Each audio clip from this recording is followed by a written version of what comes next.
Henri Poupart-Lafarge, bonsoir. Bonsoir. Merci d'avoir accepté l'invitation d'Europe 1. Vous êtes l'homme du jour d'une certaine manière. Vous êtes le patron d'Alstom.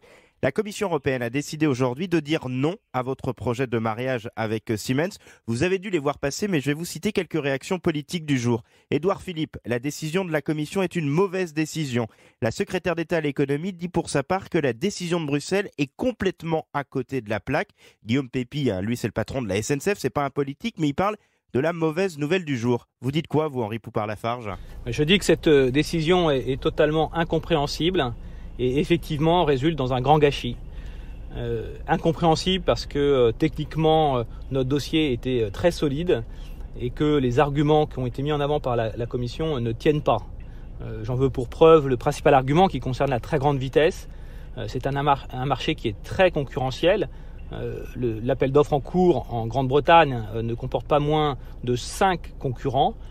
Donc passer de 5 à 4 n'est pas, à mon sens, créer un monopole ou un duopole. Donc c'est une décision vraiment techniquement très faible et incompréhensible. Un immense gâchis, bien évidemment, parce que c'était une opportunité unique de créer un acteur, un leader dans la mobilité globale, à base européenne, capable de se développer à la fois dans la mobilité ferroviaire, dans la nouvelle mobilité, ce qu'on appelle la smart mobilité, dans le digital. Donc voilà, les réactions des politiques et je dirais la très très grande majorité des observateurs vont dans ce sens-là et je les comprends et je les supporte totalement. Mais est-ce que malgré tout vous n'avez pas été naïf, puisque au moment de l'annonce vous disiez n'avoir aucun doute sur le fait que ce mariage pourrait se faire? Quand on voit aujourd'hui la décision européenne, on se dit ça n'avait aucune chance. Non, je ne le crois pas.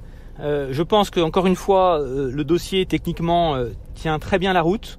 On a buté contre des préjugés de la Commission européenne. Si on a un reproche à se faire, c'est d'avoir sous-estimé ce parti pris de la Commission européenne contre précisément l'établissement de ce qu'on appelle des champions européens, derrière lesquels elle voit constitution de monopole. Alors qu'il ne s'agit pas du tout de cela. L'industrie européenne est extrêmement éclatée, d'ailleurs dans notre secteur comme dans d'autres. Et donc c'est une tentative de regrouper un bout de cette industrie européenne de manière à faire un acteur plus solide au niveau global.